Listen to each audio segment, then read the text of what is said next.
Izin jalan menuju Lahat Pagar Alam terputus karena banjir.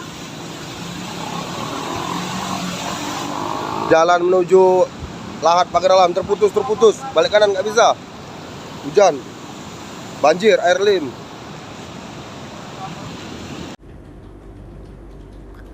Hujan yang mengguyur Kabupaten Lahat sejak Rabu 8 Maret 2023 malam mengakibatkan sejumlah sungai di Kabupaten Lahat meluap, bahkan luapan hingga sampai rumah warga.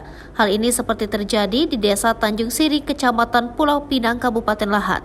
Informasi yang berhasil dihimpun, sawah warga Desa Tanjung Siri yang siap panen porak-poranda diterpa banjir luapan sungai yang ada di desa tersebut.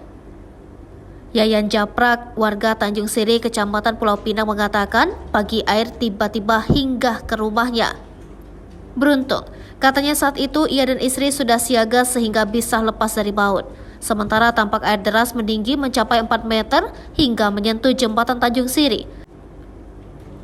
Akibatnya akses jalan menghubungkan Pulau Pinang menuju Kota Agung Pagar Alam terhenti akibat arus air sungai yang deras.